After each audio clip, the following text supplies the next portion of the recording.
ആഗോള അയ്യപ്പ സംഗമം നാളെ. ഇതിനായുള്ള ഒരുക്കങ്ങൾ പമ്പയിൽ പൂർത്തിയായി. 3000-ലധികം പ്രതിനിധികൾ അയ്യപ്പ സംഗമത്തിൽ പങ്കെടുക്കും. രാവിലെ 9:30 മുഖ്യമന്ത്രി ഉദ്ഘാടനം ചെയ്യും. 3 സെഷനുകളായാണ് ചർച്ചകൾ സംഘടിപ്പിക്കുക.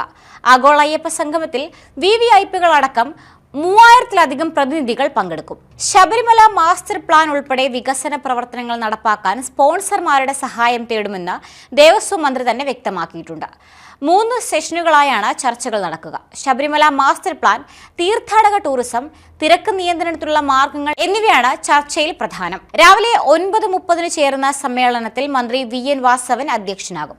തമിഴ്നാട്ടിൽ നിന്നുള്ള മന്ത്രിമാരായ PK ശേഖർ ബാബു, പളനിവേൽ ത്യാഗരാജൻ എന്നിവർക്കൊപ്പം സംസ്ഥാന മന്ത്രിമാരായ K Rajan, Roshy Augustine, K Krishnankutty, KB Ganesh Kumar, AK Saseendran, Veena George, Saji Cherian തുടങ്ങിയവർ പങ്കെടുക്കും. ശനിയാഴ്ച രാവിലെ 6-ന് പമ്പയിൽ രജിസ്ട്രേഷൻ ആരംഭിക്കുമെന്ന് മന്ത്രി VN വാസവൻ വാർത്താ സമ്മേളനത്തിൽ അറിയിച്ചു. 3000 പേർക്കാണ് പ്രവേശനം നിശ്ചയിച്ചിരുന്നത്. എന്നാൽ 5000-ലധികം പേർ ഓൺലൈൻ വഴി രജിസ്റ്റർ ചെയ്തു. ഈ സാഹചര്യത്തിൽ 500 പേർക്ക് കൂടി പ്രവേശനം ഒരുക്കും.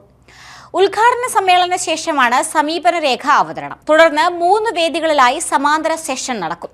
ശബരിമലയുടെ വികസനത്തിലെ പ്രധാന വിഷയങ്ങളെ കേന്ദ്രീകരിച്ചാകും ഓരോ സെഷനും. ആദ്യ സെഷൻ ശബരിമല മാസ്റ്റർ പ്ലാനിങ്ങിനെ കുറിച്ചാണ്. അടിസ്ഥാന സൗകര്യ വികസനം, പരിസ്ഥിതി സംരക്ഷണം, തീർത്ഥാടക ക്ഷേമം തുടങ്ങിയ ദീർഘകാല പദ്ധതികളെക്കുറിച്ചും ഈ സെഷനിൽ ചർച്ച ചെയ്യും.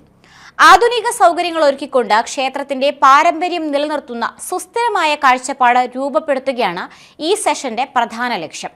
രണ്ടാമത്തെ സെഷൻ ആത്മീയ ടൂറിസം സർക്യൂട്ടുകൾ എന്ന വിഷയത്തിലാണ്. കേരളത്തിലെ മറ്റ് സാംസ്കാരിക ആത്മീയ കേന്ദ്രങ്ങളുമായി ശബരിമലയെ എങ്ങനെ ബന്ധിപ്പിക്കാമെന്നാണ് ഇതിൽ ചർച്ച ചെയ്യുക. ടൂറിസം വ്യവസായ മേഖലയിലെ പ്രമുഖർ തീർത്ഥാടകരുടെ അനുഭവം മെച്ചപ്പെടുത്താനും പ്രാദേശിക പൈതൃകം പ്രോത്സാഹിപ്പിക്കാനും ചുറ്റുമുള്ള പ്രദേശങ്ങൾക്ക് സാമൂഹിക സാമ്പത്തിക നേട്ടങ്ങൾ നൽകുന്നതിനുമുള്ള വഴികൾ അവതരിപ്പിക്കും. മൂന്നാമത്തെ സെഷൻ തിരക്ക് നിയന്ത്രണവും സജ്ജീകരണങ്ങളും എന്ന വിഷയത്തെക്കുറിച്ചാണ്. എല്ലാ വർഷവും ശബരിമല സന്ദർശിക്കുന്ന ലക്ഷക്കണക്കിന് തീർത്ഥാടകർക്ക് എങ്ങനെ മെച്ചപ്പെട്ട സൗകര്യങ്ങൾ ഒരുക്കാമെന്നതാകും ഈ സെഷനിൽ വിശദീകരിക്കുക. ഉച്ചഭക്ഷണ ഇടവേളയിൽ വിജയ് യേശുദാസിന്റെ നേതൃത്വത്തിൽ സംഗീത വിരുന്നും ഒരുക്കിയിട്ടുണ്ട്. സംഗമത്തിന് പമ്പാ തീരത്തൊരുക്കിയ 38,500 ചതുരശ്ര അടി വിസ്തീർണത്തിലുള്ള നിർമ്മിച്ച ജർമ്മൻ പന്തൽ മന്ത്രി സമർപ്പിച്ചു. ശബരിമല മാസ്റ്റർ പ്ലാൻ ഉൾപ്പെടെ വികസന പ്രവർത്തനങ്ങൾ നടപ്പിലാക്കാൻ സ്പോൺസർമാരുടെ സഹായം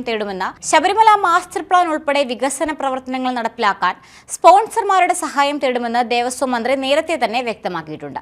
ഫണ്ട് സ്പോൺസർഷിപ്പ് വഴിയാണെന്നും 7 കോടി രൂപ ചെലവ് പ്രതീക്ഷിക്കുന്നതായും ദേവസ്വം മന്ത്രി VN വാസവൻ പറഞ്ഞു. ദേവസ്വം ബോർഡിനോ സർക്കാരിനോ ബാധ്യത വരില്ല. അയ്യപ്പ സംഗമത്തിൽ NSSും SNDPയും പങ്കെടുക്കുമെന്നും ദേവസ്വം മന്ത്രി പറഞ്ഞു. 5000-ലധികം രജിസ്ട്രേഷൻ വന്നിരുന്നു. അതിൽ മുൻഗണന വെച്ചാണ് തീരുമാനമെടുത്തത്. ശബരിമലയുടെ ഭാവി വികസനത്തിനു വേണ്ടിയുള്ള കാഴ്ചപ്പാട് മുന്നോട്ട് വെക്കുകയാണ് അയ്യപ്പ സംഗമത്തിന്റെ പ്രധാന ലക്ഷ്യമെന്ന് ദേവസ്വം മന്ത്രി VN വാസവൻ പറഞ്ഞു. വിമാനത്താവളത്തിന് ഭൂമി ഏറ്റെടുക്കൽ നടപടി ആരംഭിച്ചുവെന്നും പശ്ചാത്തല സൗകര്യം വർദ്ധിപ്പിക്കുകയാണ് ലക്ഷ്യമെന്നും മന്ത്രി കൂട്ടിച്ചേർത്തു.